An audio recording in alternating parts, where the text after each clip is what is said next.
Bago sa saksi, isang residential area sa Parañaque ang kasalukuyang nasusunog ngayong gabi. Bukod sa dikit-dikit ang mga bahay, pahirapan pa ang supply ng tubig. Saksi live si Bam Alegre. Bam!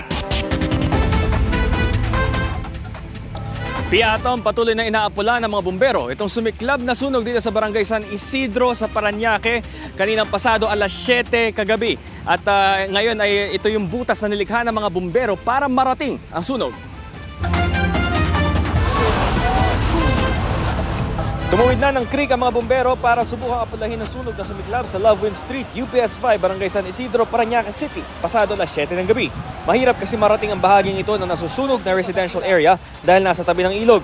Mula Himpapawid, ganito ang lawak ng patuloy na pinsala na dinudulot ng apoy. Mabilis na kumalat ang apoy dahil dikit-dikit ang mga bahay at gawa sa light materials. Pahirapan ng access sa water supply kaya nagdagdag na rin ng butas sa pader ang mga bumbero para mas maraming access sa mga water hose. Mula sa unang alarma alas 7 ng gabi, mabilis itong inakyat sa ika-4 na alarma bago mag-alas 8 ng gabi. Hudyat para magresponde ang di bababa sa 16 na fire truck. Kabilang na rito ang mga fire volunteer na dito nag-base sa loob ng Manila Memorial Park. Isa sa mga nasunugan, si Kinciano Kayamay. Ito na lang ang naitabi niyang gamit dahil natupok na ng husto ang kanyang bahay. Sa sobrang lakas siguro ng hangin kaya napabilis yung apoy. Ang bilis talaga ng kuwan. Biro mo yung 60 RT, 7, wala na. Inaabot na kami dito.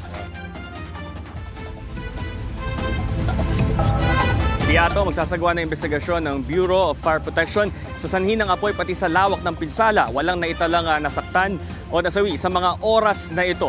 At live mula rito sa Parañaque para sa GMA Integrated News, ako si Bam Alegre, ang inyong saksi. Mga kapuso, sama-sama tayong maging saksi. Mag-subscribe sa GMA Integrated News sa YouTube at para sa mga kapuso abroad, samahan niyo kami sa GMA Pinoy TV at sa www.gmanews.tv.